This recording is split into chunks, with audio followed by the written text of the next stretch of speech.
a walk around of the car so that you can see it before what it looked like when he came to come pick it up. And so I'm getting the cover off, tossing it on the wife's car. All right, so here is a walk around of it on the car, and slide that on back out. All right. And just want to say again, this is called a splitter. It's mostly for diverting cool air underneath to cool off the transmission and stuff. And remember that these right here can just pull right off. The tints, they're just really like a tint film, and they just pull off like tape.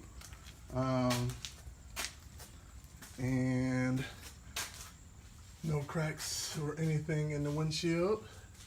No chip marks or anything like that. As you can see around the side. Come around this way.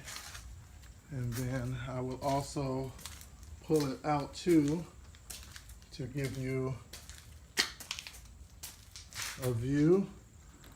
And let me get on inside. Now for opening it, you just slip your finger in here, and there's a pad here on the inside on the door side itself. You just pull it towards you and it opens up.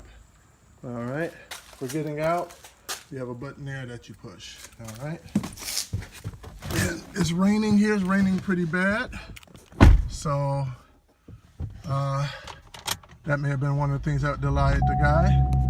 Here I am starting it up. And one thing I told you with the tire pressure, the sensors not being up in there, you also get it down here to service tire monitor system. So you're not riding around with that and stuff.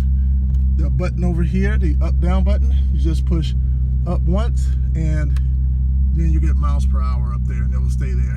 And you can also toggle through it too for the average speed, economy.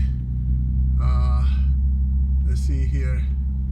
Oh, the mileage right there, 86065, and then you don't have to have anything. Now, unfortunately, the gas is low on here. It's not completely empty, but it is low. I wanted to take it and get some gas. Have it registered anymore, and no insurance on it anymore. So I didn't want to risk going out there and getting stopped, and then also getting into an accident without insurance. So as you can see now with braking, I'm pulling forward. It's nice and quiet, but it's rain on humid days, rain days. That's when you most likely will get that squeak noise that I was talking about. So you may get that squeak when it gets there because of the rain. I'm not sure, maybe not. And what it is you just have to put some NTC's lubricant. It's the silver stuff. Your husband may already know about that kind of stuff. Just lubricate up the parts and it stops that whole squeak. But it's a regular kind of maintenance thing. And you can see I'm going forward, going backwards. And as you can see, everything on here, radio works. And your AC on here works, where we go down here. When night blows nice and cold, you have the heated seats on here that works. And also the heated seats over here that works. Now I'm going to get out, and you see here is you don't use the key. This right here is permanent here, just for turning it on and off. The key is keyless starting kind of a deal. And I'll get out, and this way the rain has slowed down enough where I can do this, where you can get a good walk around on the back outside of the car and everything.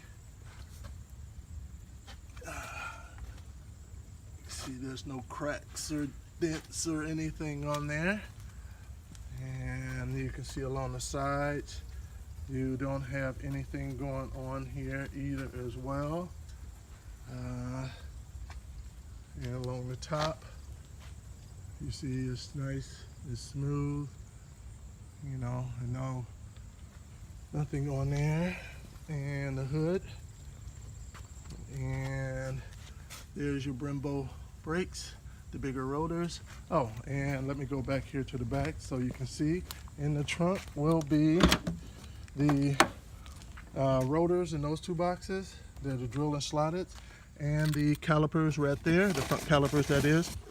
And I put this box in there so you can just see what type of brake pads are used on the front Brembos. Maybe changing those out may help reduce the squeak, maybe a different type, the squeal that is. And we'll come back around here. As you can see on the inside of the doorway, nice and solid. And on the outside, there's a little something right there. I don't want you to blame that on the driver. Let's see here.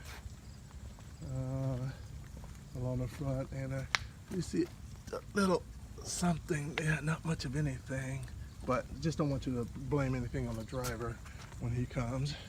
The 6.2 now for rain diversion, when this is just a hair right there, that's not a crack or anything. When the water diversion, when the water goes in, that's what I love about this hood. The hood is the aftermarket hood, and it cost a buttload of money, but they did a beautiful job. The craftsmanship on this hood is phenomenal. And what it is two layers. It's the top layer and this inside layer. So you got the you don't see the ugly underneath of it. And basically the water comes in and it all diverts out, the rainwater, and comes out through here where the latch is to get tossed down through there.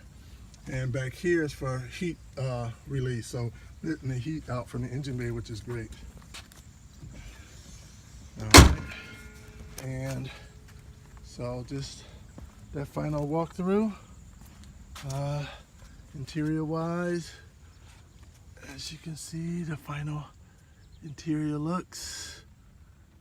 I think it's enough light out today. Seats, you can see they go forward, go back. I'm tall, so they're pretty far back. And the angle also go forward, go back. And they got the actual, CTS mats up in there as well. Let's see here, and we'll go to the other side. See that the door opens, and the seats going forward, going back, and you got the angle there. The glove box over here, you have the two wheel locks there for the wheels. They have the splines and also the one wheel lock on there, and the books up in here as well. So I don't know if you can tell, but the headliner is in perfect condition as well, just like everything else on it. The doors in phenomenal condition, as can be seen. No dirt, no cracks, no nothing up in there, no signs of rust anywhere.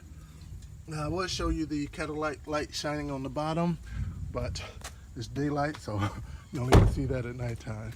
All right, signing off. I'll leave it out here in the driveway, and my wife will be able to help them get in on the car, okay? Signing off. Bye-bye.